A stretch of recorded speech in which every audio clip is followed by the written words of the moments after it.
Hare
Krishna. Hare Krishna.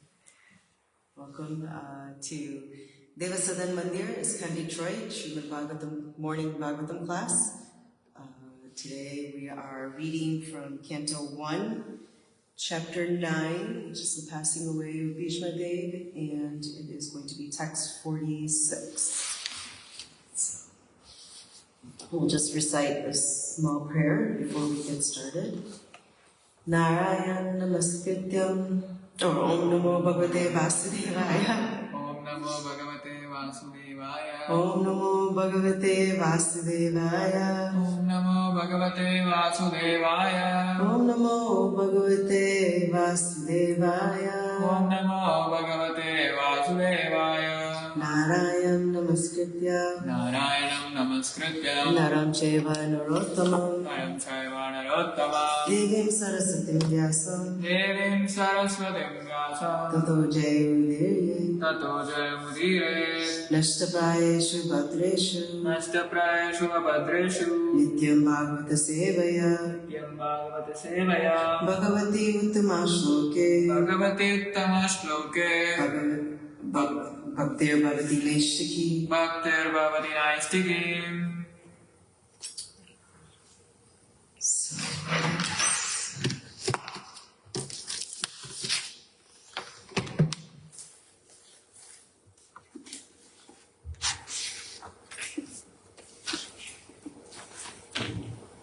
Okay, so Canto 1, Chapter 9, Text 46, passing away of Bhishma Dev.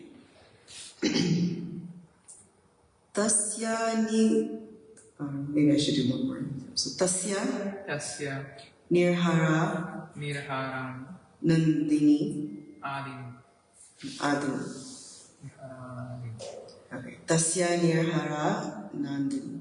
Tasya Nirhara Nandini.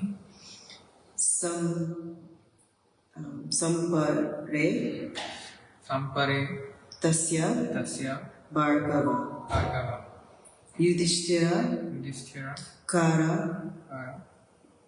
Karya Itva Karaitva Muhu Tam Dukkito Bhavat.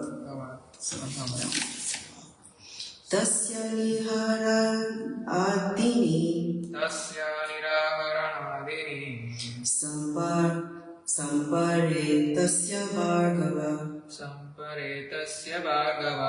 Yudhishthira Karaya Itva Muhurtam Dukkito Bhavat Tasya Nihara Adini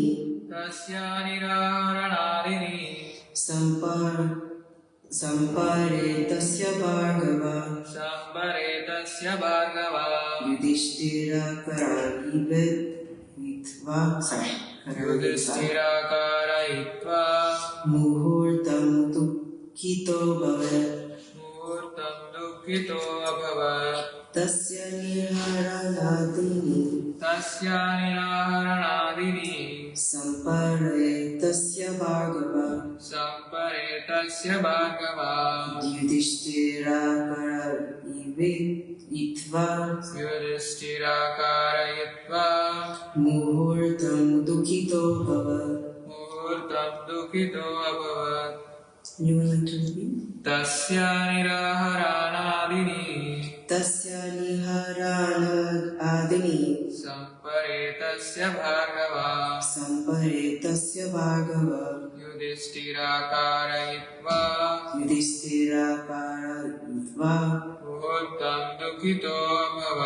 Muhurtam dukhito abhavat. We will do the word for word. Tasya, his. Nirharanadini,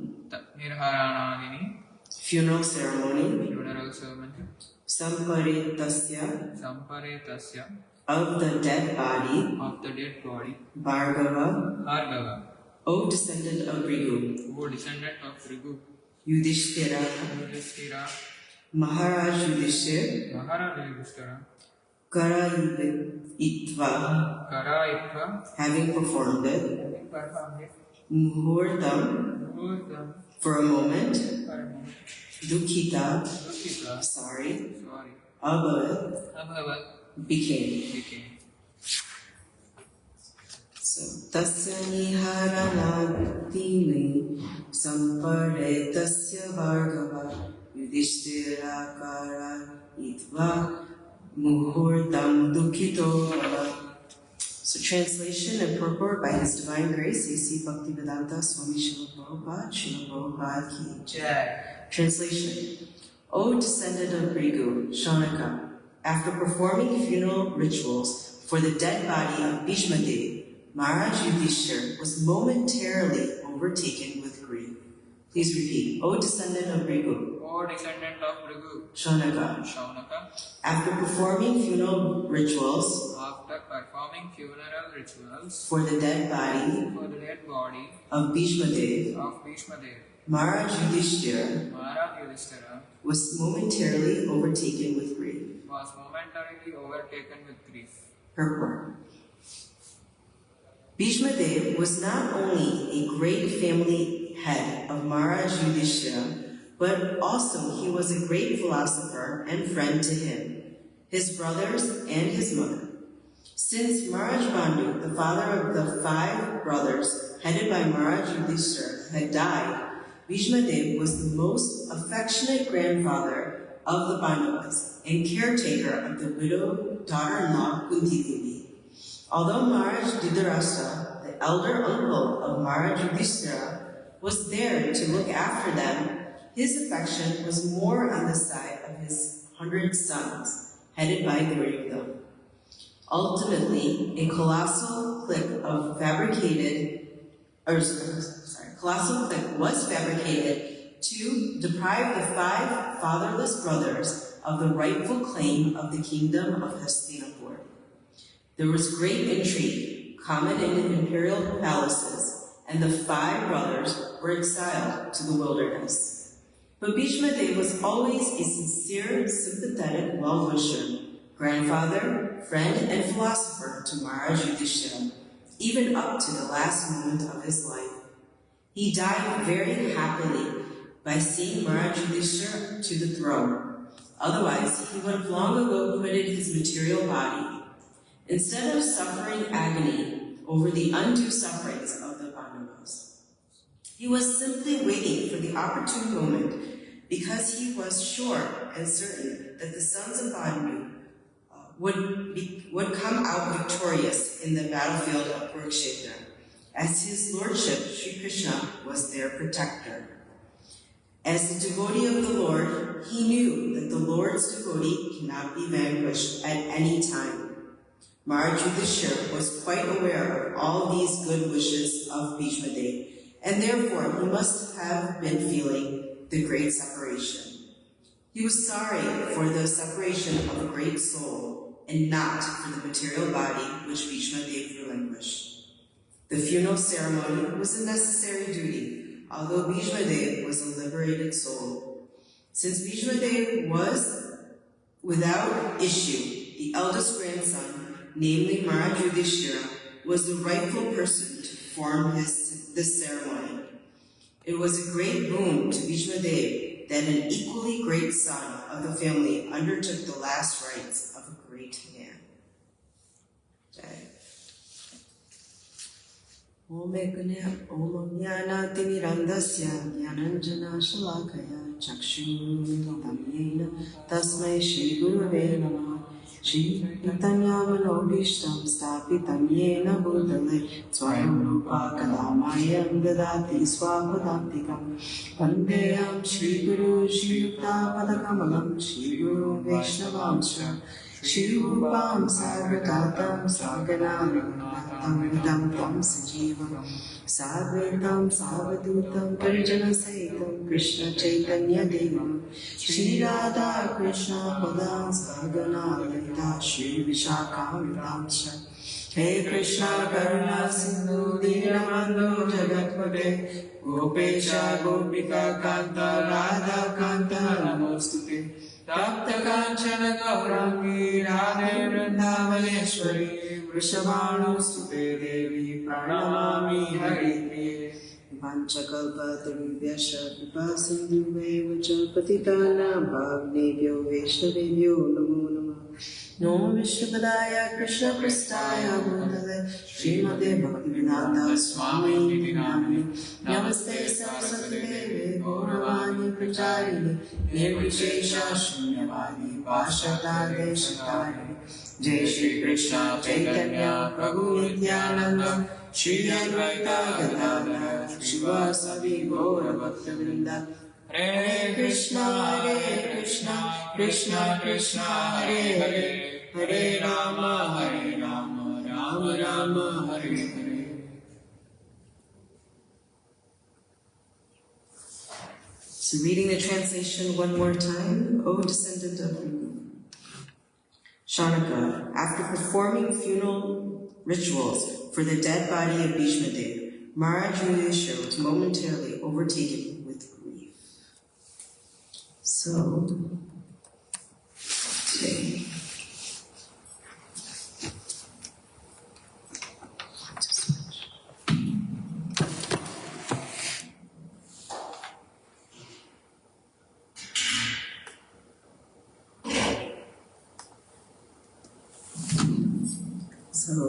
thank you for this opportunity to say a few words about Shrimadbhagavatam, the most nectarian, most amazing book there is. It's no one different than Lord Krishna himself. And to be able to read this and relish each and every word of this Bhagavatam, it is a blessing. So thank you for this opportunity. Please forgive me if I misstate anything. We've been reading about the glories of the glories of Bhishmadev for quite some time now, and it's just been such a beautiful pastime, and so many important lessons that are coming out of this particular chapter. So I just want to again put us into the scene of what is happening. I know we've been discussing this chapter for quite some time in this particular, but just if we can even just close our eyes, just think of Bhishmadev is just lying there with these arrows that had pierced through his body, and he's been lying there on this battlefield where so many, I think 640 million individuals were killed on this battlefield. So this is a very gruesome and very painful situation that we're surrounding ourselves with. And in front of Bhishmadev,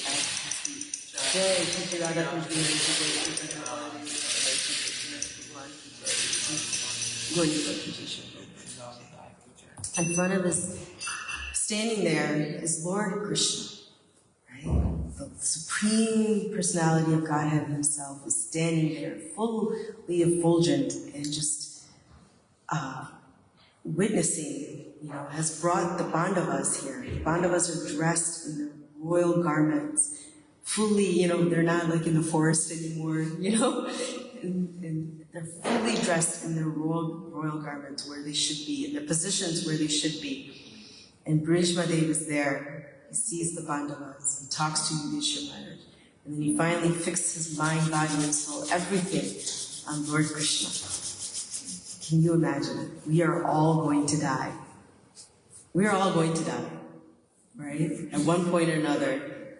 And to have the darshan of Lord Krishna in front of you at that time when you take your last breath. So Lord Bhishma has taken his last breath, and his last vision in this world was of Lord Krishna. And so then he transitions back to the original home, back to Godhead at that time. And in such a terrible surrounding environment, right? There's a sense of peacefulness and beauty, right, at that particular moment. And so, in this purport, actually, Srila Prabhupada writes a very profound part of this purport. I mean, everything is profound that Srila Prabhupada writes, but what I found especially beautiful is, as a devotee of the Lord, he knew that the Lord's devotee cannot be vanquished at any time. Maharaj Yudhishthira was quite aware of all these good wishes of Bhishmadev, and therefore he must have been feeling the great separation. He was sorry for the separation of a great soul and not for the material body which Bhishmadev relinquished. So these three particular sentences I wanted to kind of talk about today. So, and first of all,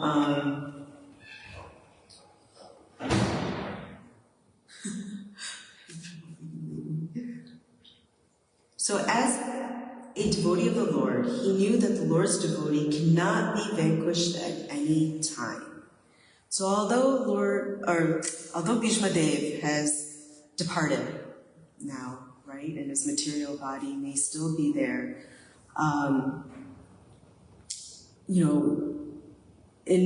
when we witness death, like, it is very natural to grieve.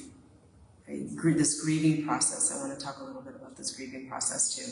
How to understand this, what Lord Krishna's assurance is to us, and finally, like, how we can achieve this amazing status that we have seen in Lord Bhishmadev. So, feeling this grief when we are in the face of death, it is very much a natural feeling. A devotee is most compassionate and should feel, and it feels the separation, right? But a devotee has an understanding. A devotee has taken the time to learn, to hear, to understand what is this particular feeling of grief that I'm feeling.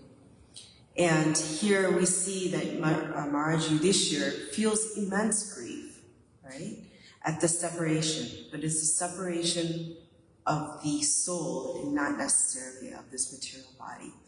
So one of the basic things that a devotee learns, lesson number 1 in Bhagavad Gita 2:13, which is a very foundational verse that introduces the most essential spiritual truth, is that we are not this body, we are spirit soul. So basic. Going down to the foundation, Krishna says, "Hinosmin yatha dehe kaumaram yoganam jara, tatha deham tara praptir nirastatra namayati."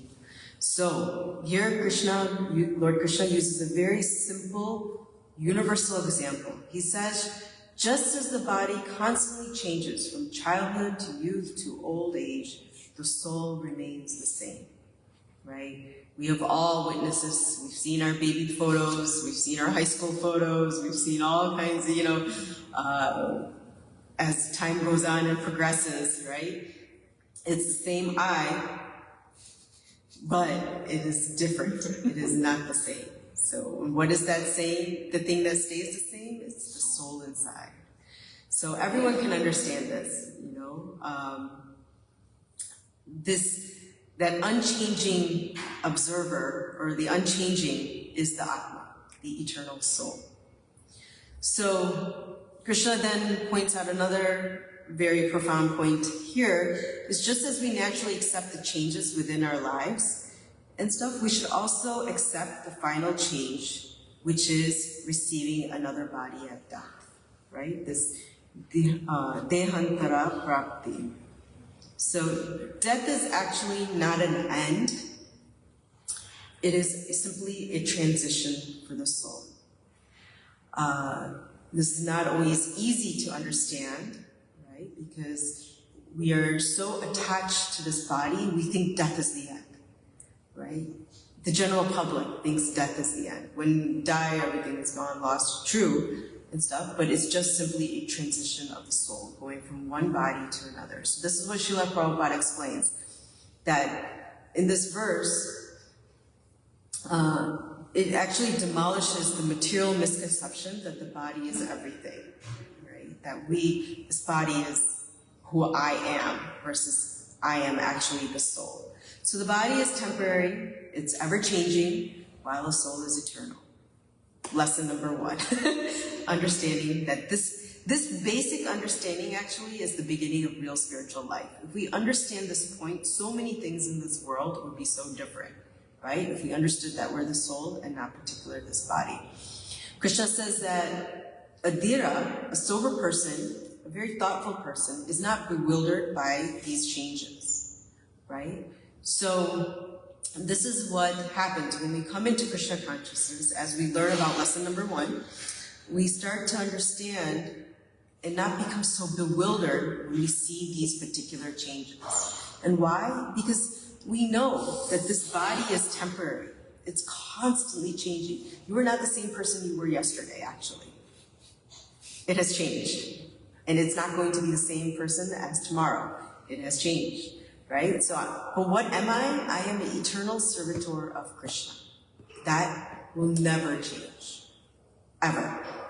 So whether in this particular temporary body or another body or whatever the situation may be, I am an eternal servant of Krishna. Whether I'm in a tree, a bee, who knows, a bird, or this body, I'm the eternal servant of Krishna. So this knowledge actually gives us freedom. Freedom from what? Freedom from fear. Freedom from anxiety. Freedom from confusion. So when we identify with the body, every change actually feels somewhat threatening to us. There's a $1 billion industry out there on how to stay young forever. Millions and billions of dollars are spent, right? Like every scroll, every feed, like stay young, lose weight, do this, changes of the body, left and right, to become that next beautiful thing. So, but beauty is just temporary. So, whether we like it or not, time is Krishna, and time is what's going to push you and force you through from birth up until death and the next transition. So, but when we identify as the soul, we see life and death with more clarity and also actually with more peace, right? And this verse is also Krishna's first step in lifting up Arjuna out of his despair too. So this battle has taken place in Kurukshetra, and before the battle even started, Arjuna was he was so overwhelmed, right? Because he was thinking on the bodily platform. We see this, right? My relatives, my family, my people, all these, like my teachers, and Krishna tells him, Arjuna, you're eternal, you're the spirit soul. This body will change, but it cannot be killed, right? So many verses are explained in chapter 2 regarding this. So here we see Yudhishthira now having also this knowledge, but lamenting. But we see that he's not lamenting for the body. He's actually lamenting for the association that is lost now, that particular soul. So sometimes this is easier than done when we have a loved one that has left, but we can see the power of Krishna consciousness at those particular times and how it helps us in our understanding, in our comfort, and how to go through this process of grief. So, if one, so Krishna then continues in Bhagavad Gita also. So this verse very much is related, these lessons that we have learned from Bhishma Deva are very much related to what are the lessons that Krishna teaches us in Bhagavad Gita. So the other one is 931, in which, we're discussing this particular verse is very compassionate and encouraging, right? Where Krishna gives his greatest assurance that even if a devotee is struggling, there is a way to get out, right? So Krishna says, Shipram bhavati dharmatma shabak chintim nagachati konteya pratijanani mame bhakta prayashati. So in this one, Krishna, this is the second part, Krishna is explaining that a devotee, so we learned lesson number 1, we're not this body, we're spirit, soul. At this point now, a devotee may think, well, I'm not perfect today, I make so many mistakes, I have material attachments, I have this, I have that, so much things, But a devotee, even if imperfect today, can quickly become righteous. Why? Because this process of bhakti that Krishna has given us, it's so purifying. It has the power to purify the heart faster than any other spiritual path. Okay? So, Srila Prabhupada, he even would say, if a devotee has some lingering material habits due to past conditionings or, just things that are happening within their material lives and so forth, if they sincerely pursue this Krishna conscious process, everything will be cleansed, right? It may take time, it may require patience, but everything can be cleansed. And even though Bhishma Dev, he was following his duty, he was doing seemingly things that we may consider, he's with the Kauravas and things like that, but he never gave up his faith. He was always sincere to Lord Krishna, right? And Krishna knew this, Krishna saw this. Krishna is the witness within our heart. He knows what we are thinking, feeling, and willing, right? And stuff. So, it is only that we have to maintain the sincerity and maintain the faith and stuff. And even though we have these things in our lives that cause us to make mistakes, different things, we have the power and the ability. Krishna will help us, right? He is our ultimate protector. So, even in the verse before, 930, Krishna says that even if a devotee accidentally commits a mistake, if he's still considered to be saintly, right? Because his determination is fixed in devotion. So Krishna then, with the 931, continues, don't worry, don't doubt, don't judge the devotee based on a temporary fall, because they will quickly rise up again, And this is how wonderful, that Bhishma Dev, regardless of the struggles in the end, his determination, his devotion, right, so fixed, that he got the darshan of Lord Krishna, right, before his final breath. Oh, that's just amazing. Goosebumps. Right? Then in this particular verse, 931, Krishna also gives Shashvak Chintam Nagachati, that a devotee attains eternal peace, lasting peace, right? So, it's not temporary relief. Remember, things in this material world are very temporary, including the body, and, we strive for, peace, everyone's, striving for peace, how to find peace, world peace organizations are created, so many things are there, but if we just fix our devotion onto Krishna with determination, right, with sincerity, this gives that particular individual, that particular soul, everlasting peace. And this is something that is given to us by Krishna. This is stated by Krishna. This deep inner peace, is born from this knowledge that Krishna is giving us, because he's constantly guiding us, protecting us, and transforming us from within. He's residing in our heart, right? So, and in this particular verse, Lord Krishna requests Arjuna what? Arjuna, you declare it, right? This is not Arjuna, or this is not just Krishna saying it, you know? Krishna can talk, right? And stuff, but he's, you know, Arjuna, you tell him, right? You tell the world. So, and why does Krishna ask Arjuna to declare this promise? So Srila Prabhupada explains that Krishna will sometimes modify his words for the sake of this particular Leela, but will never allow the words of his devotees to fail, right? So, and we see, right, like Bhishma Dev's desire, he did not break that, right? Like, no matter what Krishna has to adjust, he won't let any of his devotees fail. So by asking Arjuna to declare it, Krishna shows how much he loves and honors his devotees. So Krishna wants the world to know that through Arjuna, that his devotee will never perish, right? So, and we see that with Bhishma Dev, right? Bhishma Dev, the honor, the respect, even the verse yesterday, you know, the demigods showering flowers on Lord Bhishma Dev, like we see how much glory is given to the devotees of Lord Krishna, right? And what do? Just through determination, sincerity, they fix their mind upon Krishna. And we can see how Krishna reciprocates. And then finally, one of my favorite lines, Na me bhaktya pranashyati, right? My devotee never is destroyed or perishes. So sincere devotee will never be lost, never be abandoned, never be forgotten.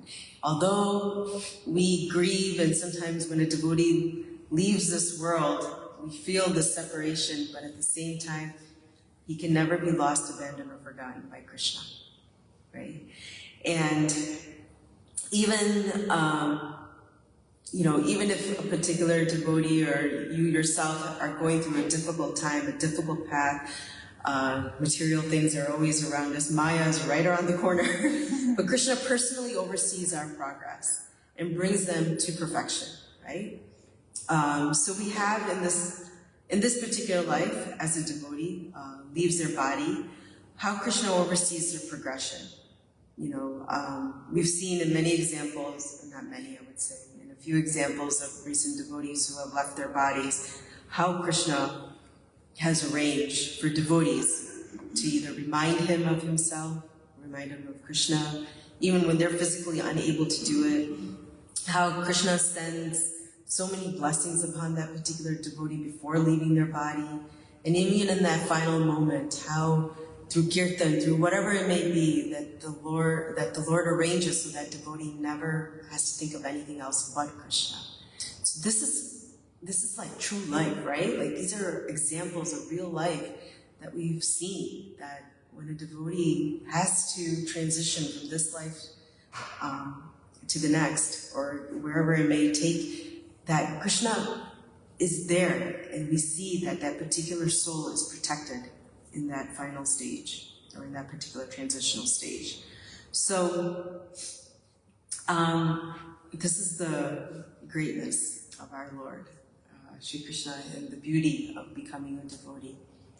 So one may even think, okay, Krishna has given us all of this, but now how do we gain this favor of Krishna? Right? So simply continuing on in chapter 9, which is the confidential knowledge, chapter 9, like the very last verse, the 34, Krishna directly reveals the essence of this bhakti yoga, right? And through this Gita, he explains, the karma process, the jnana process, jnana yoga, so many things he explains. But simply in this one verse, he can show us the direct path back home to Godhead, right? So Krishna says, Manmana bhavamat bhakta mam yajna mam namaskuru. So think of me, become my devotee, worship me, and offer your obeisances to me. 4 things we should always remember. So first, Manmana, always think of me. Krishna wants our mind. We can see in Bhishma Dev's example throughout these verses how his mind was focused on Krishna, right? So Srila Prabhupada explains that remembering Krishna is made easy in this age, and he's given us this process of chanting the Hare Krishna Maha Mantra. If you do nothing in your life but chant with sincerity, just chanting, just one verse, our mind naturally will reset on Krishna.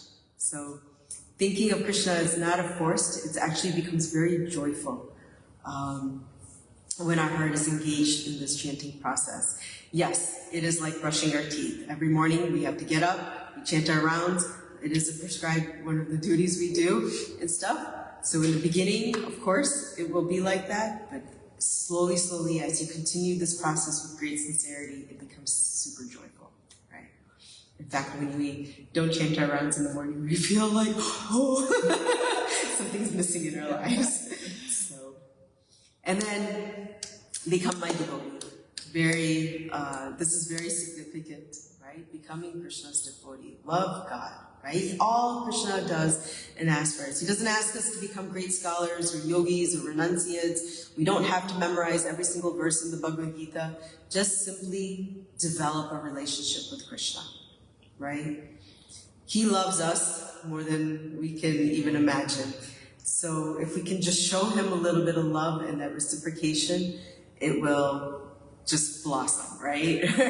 All he's asking for is a little bit of love, right? So bhakti is not officially a duty, it's a personal connection. The soul's connection with the Supreme Soul.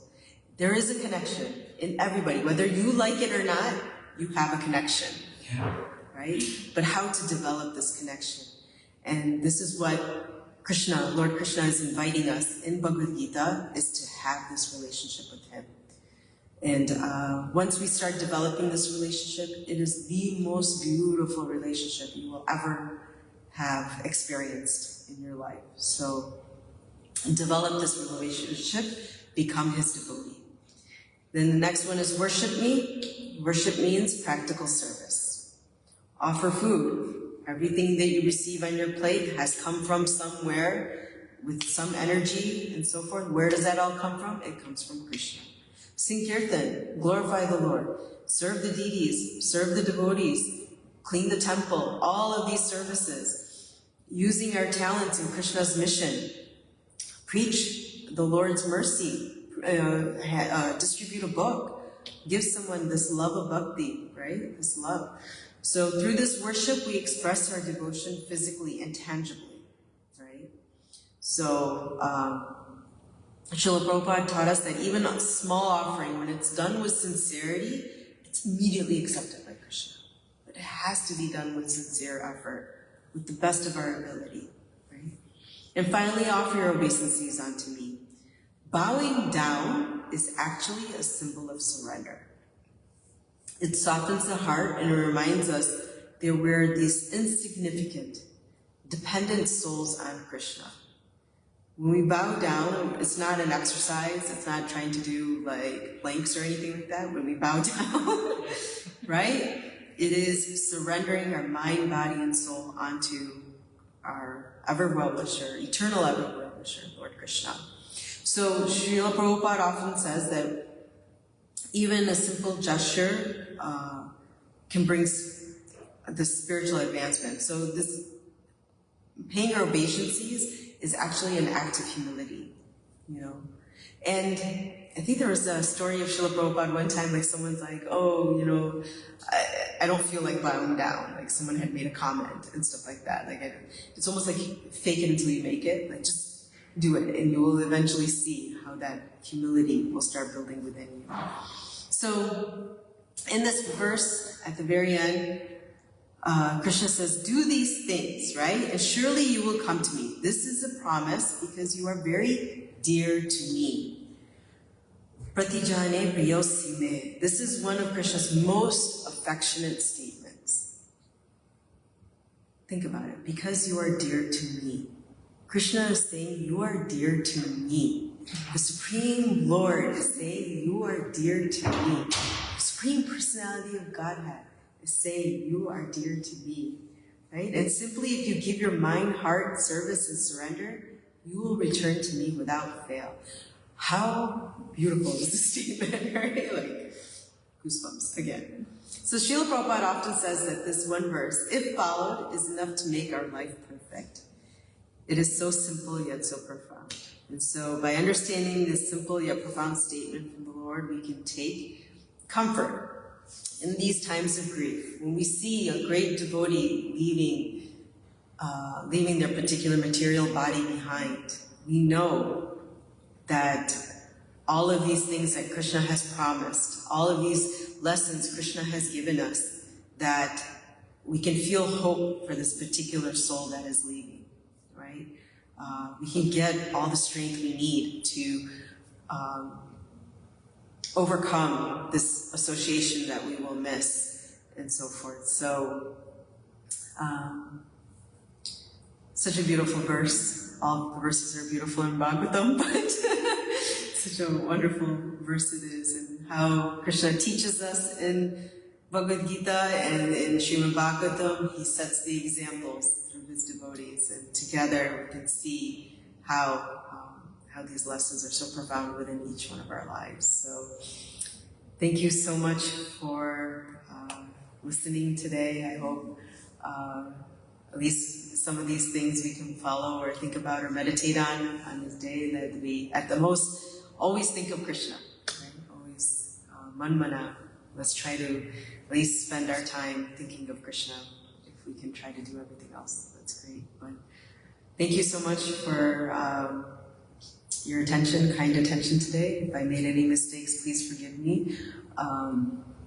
If anyone has any questions or thoughts or comments at this time, please feel free to stay. Thank you. Hare Krishna. Hare Krishna, Mother. Thanks for the class. It's amazing to know all the Bhagavad Gita things, like soul, transformation of soul from changes from boy to youth to adult, but the soul remains as is. And Krishna asks Arjuna to declare boldly that my devotee never perishes, because he knows that when he makes a promise, he might have to break it in some certain situations, like in his leelas. But to extent his devotee declares it, he goes to whatever extent possible to fulfill that. As we see example in Bhishma Deva, example, and Arjuna rescuing Arjuna as well while in the Kurukshetra also. Yeah. That was very good. I mean, so many lives were lost in the Kurukshetra battle, but so many were, if we think about, yes, the material body has left, but the souls of each one of those who had seen Krishna in the battlefield, right? They achieved liberation, like just Krishna protects. Krishna definitely protects, and so forth. So, but yes, in this Krishna conscious process, we should not become so hard-hearted that we don't feel compassion towards devotees. So to feel the grief of a devotee passing, it's okay and stuff, but we can take so much hope and strength from the words of Krishna. Thank you, Prabhu. Jai. Grantaraj Shrimadbhagavatam ki jai, Shrimad Prabhupada ki jai, Ananta Koti Vaishnava ki jai. Hare Krishna.